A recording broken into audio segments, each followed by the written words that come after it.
Hey guys and girls at home, Joshy back again for another episode of BJ and Race Day, joined by the Bogan. How you going, Bogan? Yeah, I'm all right, Joshy. Yourself? Yeah, pretty good, mate. Pretty good. Gearing up for round 3, week 3 of SuperCoach Racing. We had a pretty good week last week, me personally.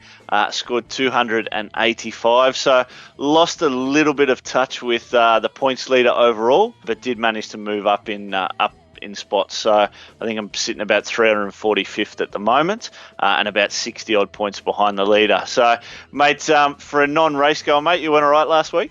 Yeah. Well, a bit of late picks with work commitments. Wasn't able to get them in until quite late. But I'm happy to crack that 200. It's seeming that 250 to 300 mark is where you want to be. But definitely, I'm happy with that. The cracking the 200 and. Still right down the bottom, but ahead of a couple of people. Breathing down the neck of one buffhead Hampton, who is lurking around the bottom there, like a shark. Folks at home, obviously, Brent not joining us on the YouTube videos for these ones, but he has entered a team. But I think it takes him about 5 seconds to pick it, and then he moves on with his life. So I'm a little bit more serious about the racing, but hopefully that can pay dividends come season's end. Mate, yeah, look, 250 to 300 points, I think it seems to be the benchmark each week for where you do want to be. We saw last week a few scores over 300. I think the top score of the week was 333. So, look, still trying to figure out a few tactics of sort of what's the better way to go, whether it's all Group 1 races, whether it's the spread Group 1s, Group 2s, Group 3s. Obviously, the different point structure based on those gradings of races is really, really difficult to find. And obviously that balance with what the prices of the SuperCoach horses are. So a few big horses from last week. Obviously you had your Coldings that a few people had, Very Elegant. A lot of people had Fun Star and Probabile. There were a few horses from last week that performed well in the Group 1s and Groups 2s. And most people in that Flight Stakes in the 6-horse race had Fun Star as their captain. So there was a good core of horses last week, and it looks to actually be the same again this week. So a little bit interesting. I thought, and I mentioned it on a couple of the Facebook pages after week 1, that I thought it'd get a little bit harder. Probably last week and again this week is probably even easier than week 1. So, look, it's interesting to watch if people are sort of paying attention and, following those sort of simple tactics with the game. A good score shouldn't be too hard to find this week, but that's obviously provided that the favourites perform well, because you can get a good stable of 10 favourites with the salary cap this week, because there are plenty of cheap horses in those races like the 1,000 Guineas, Caulfield Guineas, the Spring Champion Stakes. So these are all 3-year-old races, priced anywhere from sort of 50 grand up to about 250,000. So most people's salary cap's gone up a couple hundred grand since the week 1, and you've got that opportunity to spend a little bit more in your salary cap. Last week, 285. It was a nice jump up for me with regards to the rankings, but still a few points behind. I've seen plenty of the Fanatics guys from the Facebook pages, the Horse Racing Fanatics, and also the Addicts performing quite well. I do know that Turbo Ervo, Des, the guy who won the NRL Supercoach, he is actually placed 9th overall at the moment. So he's backed up an awesome NRL season, and he's only about 20 points behind the leader at the moment. So the fact that he's a chance to take out the double absolutely disgusts me. If he was to follow up the NRL Supercoach with taking out 25 grand for SuperCoach Racing, I'd be absolutely sick. But the boy obviously knows his sport. He's performing quite well. Bogan, mate, this week we're probably just going to go through my team, mate. You're not quite ready just yet? I have absolutely no idea. I haven't had a look at the guides yet. Was waiting for your wisdom before I made any picks. So very wise. Next very week wise. we might get back to the you having a good old chuckle at some of my just completely idiotic picks. But this week we'll just go through yours. Mate, definitely. Look, I can obviously justify my picks all I like with favouritisms and things like that. But, mate, yours is really that entertainment factor of the show, and that's what we need here on BJ and Race Day. So, mate, we can't go without it. Always good to have. But for now, mate, I reckon if we jump into the team reveal. And, look, guys, the teams that I've actually revealed on the first 2 weeks haven't been the final teams. And how dare you? You have stolen my dreams and my childhood with your empty words. And that's no surprise for any players at home. Obviously, plenty of people who followed us in the NRL SuperCoach season sees me change my team all the time. So change the trades, I suggest, and things like that. So, guys, just a reminder, obviously you've got unlimited trades, which means we get to start with a new stable of 10 every week. New jockey every week as well. James McDonald's been massive the first 2 weeks. I've had him both weeks, so he's done quite well. Actually saw a post on Facebook today suggesting some changes around how the jockeys scored points, maybe some extra points for Group 1s, Group 2s, something I actually support. I think the 3-2 system for the jockeys at the moment, a bit boring, mate. Yeah, well, it doesn't really reflect the performance of a really good jockey. Like, maybe if you're really close, like... It'll have a points difference, but at the moment, I think they should, for a start, they should double the points for jockeys, just so that having a pick of a good jockey actually has a decent impact. But definitely performing well in those big races probably is something they should look at. Yeah, look, and on the weekend we saw James McDonald score 17 points, so I'm pretty sure he had 5 winners and a second. That was out of 9 races. Yeah. That's as good as you're ever going to get out of a jockey. So at the moment, a listed race win is worth 18 points. So basically the runners of the game are saying that a jockey that can score the best they can ever do is only as good as a listed race win, or an other handicap race win. So, yeah, definitely something they can look at there for, I guess, season 2 when it kicks off next year.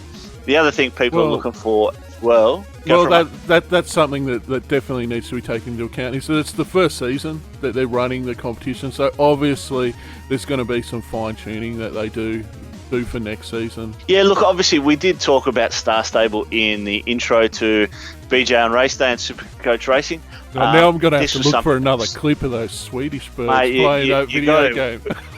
We got to get it in there. Eat them. You can actually eat them. They're really disgusting to touch. Oh, and it's not lychee. Some people said lychee, but that's another thing. It's very similar though.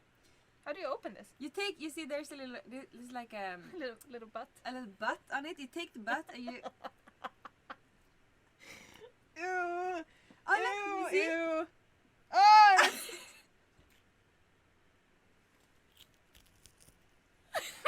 They've learned from this because there's a lot of the elements of this game that are exactly the same as Star Stable original. So we can just improve on it every year. A lot of people are talking about having maybe that one reserve, that one emergency. Plenty of teams were stung last week when one of the horses was scratched late at the barriers. Now, look, guys, at the end of the day, this is part of racing, but I can appreciate, obviously, having all those emergencies and reserves in NRL. You bunch of little crybabies, you just want something to go in. So, yeah, look, that's sort of a couple of things that have come up, I guess, in the social media circle so far. But look, on to the team picks. I'm going to start at the top. First horse picked. Now, not necessarily first horse picked based on what I thought, but let's go most expensive down to the cheapest. And at 500k, Avilius. Now, Avilius racing in Caulfield this weekend, over 2,000 metres, is going to start favourite in this race, probably at around about 6 to 4, at about $2.50. Very, very good horse. Loves Caulfield, has performed well whenever it's gone down there. Racing over 1,600 metres of late in Sydney, but definitely the 1.25 miles to 1.5 miles is much, much more up his alley. So he's going to start a short price favourite. Against the likes of horses like Homesman, again, he's the second one picked in my team. So you'll find them up the top two of my team there, Avilius and Homesman. Homesman was beat a couple of weeks ago by Blackheart Bart, which is the top weight in this race. Was 3 wide the whole way, had an absolutely horror run, and only went down by a head on the line. So his was, huge run for what it did. found a not easy run in transit, but when it came to the finishing line, he was right there, and I think he can do that again. Villiers is your captain as well there, or? Look, at the moment I've got it as captain. It's a very risky race to have as captain. I may take it off him and entertain a couple other horses. I've also been looking at Shadow Hero and also Flit. A couple of those horses are in my team, so I'll run through them. But yeah, they're definitely looking at captain options. I do want to have a captain in the Group 1. I think of the 5 Group 1s that are on and available, we should be able to pick the winner in one of those.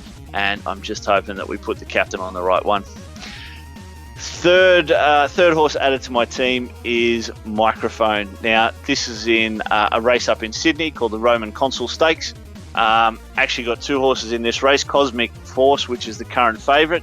Now, these horses are both around the same quote at the moment, around that $2.40 to $2.60 mark. So, very good horses. Microphone had a wonderful 2-year-old preparation, running in the Golden Slipper, Size Produce Stakes, things like that. Cosmic Force was defeated a couple of weeks ago by another horse in this race called Standout. Now, look, I'd love to have all 3 in. It is a small field, but the fact that it's only the Group 2 status means that not as many points are on offer as some of the Group 1s. So I don't want to have all 3 horses. At the moment, I'm going to go with the horses that frame up the market with the top 2 spots. And if anything changes there with market movers, we might switch that all around. But so Microphone and Cosmic Force. The next 2 I've got in the Caulfield Guineas, and they are the favourite and second favourite in Dalasan and Alligator Blood. Now these two horses actually ran the Quinella in the Caulfield Guineas Prelude, which was a couple of weeks ago. Now Prelude obviously is just a warm-up race to the main event. But carries prize money and plenty of earnings with it. So Alligator Blood got the chockies at that stage. It was the second favourite that day. We find the same thing. So Dalasan has been very, very green. In horse racing terms, when you say something's green, just means when it runs its races, it's a little bit wobbly all over the shop. It doesn't necessarily run in a straight line and make it easy for the jockey. So Alligator Blood, very professional for David Van Dyke, the trainer. It's been 5 from 5 so far, whereas Dalasan has shown it can do things wrong in its races. Drawn very, very awkwardly out in the 18 barrier, but I just think this horse has got plenty of class about it, that it can get the victory up. So those 2 definitely go to my team to make up the top 6 with Cosmic Force. Beyond that, I've gone to the 1,000 Guineas. Now, this is the race in Melbourne, the equivalent of the Caulfield Guineas for the fillies. And look, I've gone with Flit, $2.30 favourite in early markets. Plenty of people had this in week 1. Plenty of people absolutely swore their heads off as it ran. It ran into arse after arse, dead end after dead end, and I think it finished 9th that day. I really reckon if it had got clear, it could have won by about 3 or 4 lengths. So Huey Bowman's definitely got some redemption to look after on this horse. I think he'll find it. It is drawn beautifully in barrier 2, unlike last start where it drew right down the car park. A similar problem Dalasan is going to have this weekend. So you saw what can happen to Flit. The same could just as easily happen to Dalasan if the jockey's not on top of it. Now, I was going to bring that up. Ironically, I was going to bring that up. The jockey is Hugh Bowman. Yeah, mate. I picked Flit in the first round on one of your recommendations, and Yep. yeah, he went a bit shithouse. But you just explained why that was the case in the first round, mate. Absolutely. And look, obviously, if you don't watch the races closely, and if you're not a follower of racing, you're just sort of in here for the entertainment factor with SC Racing. Most people just would have seen that it came 9th. It had 4 points, and maybe might have dismissed it. So it's definitely not. It's definitely not something to dismiss because this horse is an absolutely brilliant horse. So don't be hesitant, anyone at home, to put it in your team again because next to Shadow Hero, it was the second horse pick that I had in my team. So beyond Flit, I've got 2 in the race in Sydney. Now, the Spring Champion Stakes in Sydney, I think there's around about 10 or 11 runners. There's only 4 runners within 50 to 1. There's 4 runners under double figures. Once you get outside of those, everything else is over 50 to 1. This is a race over 2,000 metres. It's a little bit of a form race with 3 of these coming out of the same race last start. And again, that was a race in week 1 where we saw Shadow Hero absolutely destroy the field. Now, on that day, it was backed into favouritism. It started the 3rd favourite, but once people started putting their money on, they backed it right into favouritism. This week, based on that devastating win, it is starting a very, very short price odds on favourite. So I'm going to have to find a clip for that slip up somehow. That sharding, yeah.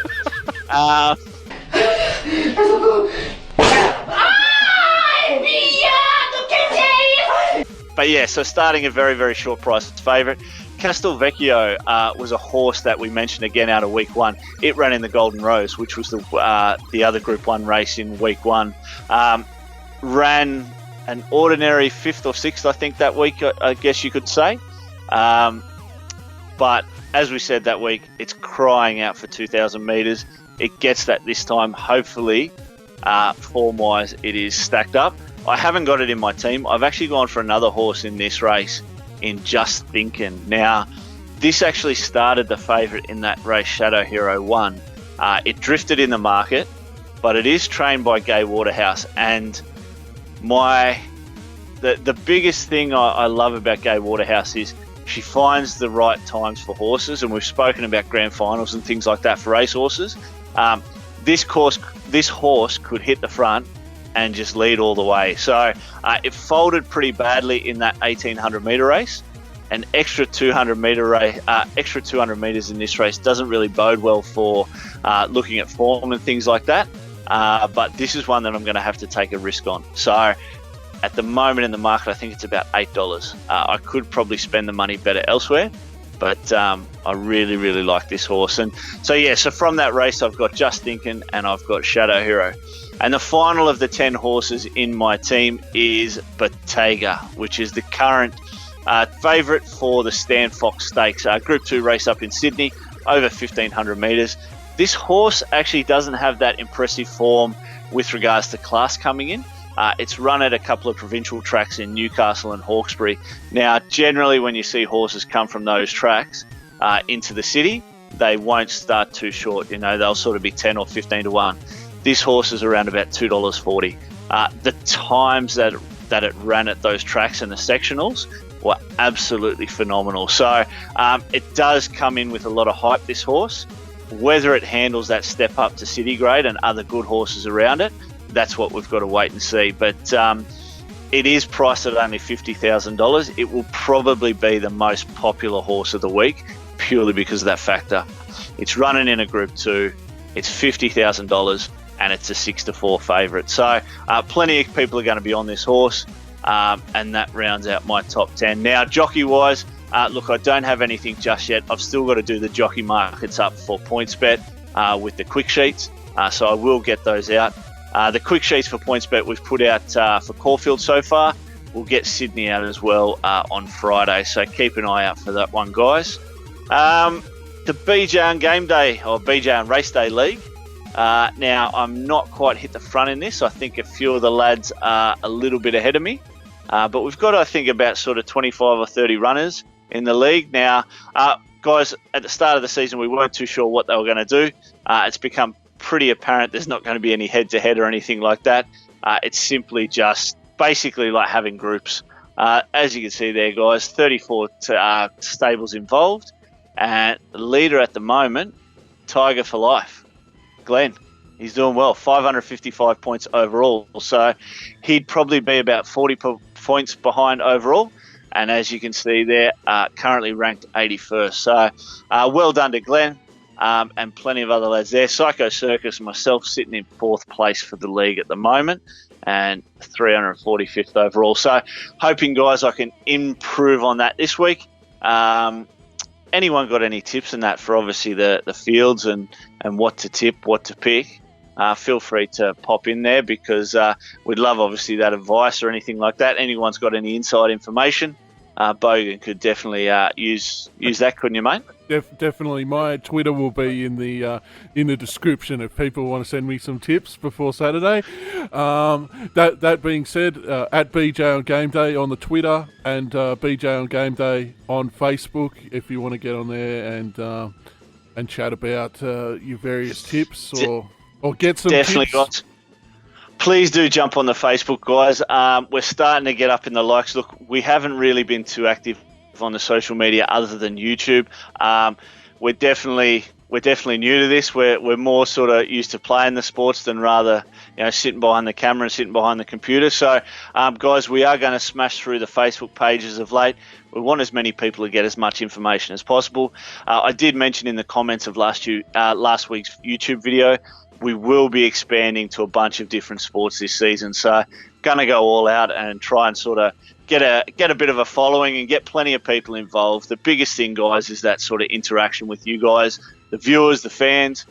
We'd love to get you guys messaging in, commenting, everything like that. So give us a blasting if you need to, praise us, challenge us, do whatever you can. We'd love to call us shit, troll us. Yeah. Tell Josh love troll. Tell Josh troll. to eat a bag of dicks. Like, he won't Yep. kick you off the Facebook for that, unlike some Facebook groups. No. I can't get back on that page either, so there you go. Anyway, we live and we learn.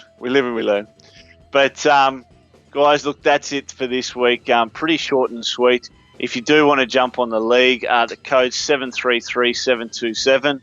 As I see there, 34 stables involved at the moment. I'd love to get that up for 100 by the next few weeks. Now, we'll be doing a video for every round. So coming into round 4, Melbourne Cup week, it's going to be a little bit interesting. I actually leave on a cruise on the 4th of November. So I'll be taking the laptop with me. I'll be checking out their Wi-Fi. I'll be doing my best to get all these videos over the Melbourne Cup week. I'll get all the late mail early. And I might see if we can get a special guest. I'll see if we can get a special guest host for that week as well. Maybe you can call in just in case you're dropping out as you. Do we just forget about Brenton, or do I just call out to one of our viewers to take over for a week? So someone who actually knows what they're talking about gets on. I think it would be nice for the NRL fans to see Brent make an appearance. Mate, look, he's had a couple of weeks off since the end of the footy season. He needs to get back to work. We need to put him back on the screen. He's a natural. He's just an absolute natural. Just born Hollywood actor. I'm sure that me and Brent could come up with lots of lovely topics to talk about during a show while you're not here that have absolutely nothing to do with racing at all. He's just wasting his talent down in Canberra. He should be up in Byron Bay with Chris Hemsworth and, trying to be the next Fat Thor or something. Oh, mate, anyway. well, I look at the demographics on the YouTube and the female viewership has just dropped considerably since Brent has been off the show. Mate, I tell you what, I'm not much to look at. So, the more Star Stable we get on there with those Swedish birds, probably the better. We'll try and get in that Well, maybe we could post-teen female demographic. But I tell you what, their channel's a lot bigger than ours. Mate, I'm interested. I'm about to follow them. That's for sure. Yeah, there'll obviously be a couple of, because there's a few races on the Thursday, a few meets on the Thursdays and coming up to Melbourne Cup, is there? Yeah, look, Melbourne Cup week, what you'll find is Melbourne Cup carnivals run over the 4 days. You've got the Saturday, the Tuesday, the Thursday, and then the Saturday. So the Saturdays won't be too foreign for people, but the fact that you got the Melbourne Cup on the Tuesday, I can never remember what it is, Oaks Day or something like that, Derby Day on Oaks Day, I think it is on the Thursday. So that'll basically finish off SuperCoach that week. The Saturday, the last day of the Melbourne Cup Carnival. So for those watching, a good thing to do if you want to be reminded of to put your stables in and to do your picks is to hit that notifications on the YouTube, and when our videos pop up, you'll be able to a quick reminder that, oh shit, I better put my horses in. They're running Thursday this week. Yeah, definitely. And another thing, guys. Now we mentioned it just in the week 1 video. We weren't too sure what was going to happen with the races like the Silver Eagle, the Everest that didn't actually have any group rating officially. Now, we've seen it come out this week. The Silver Eagle is a race up in Sydney.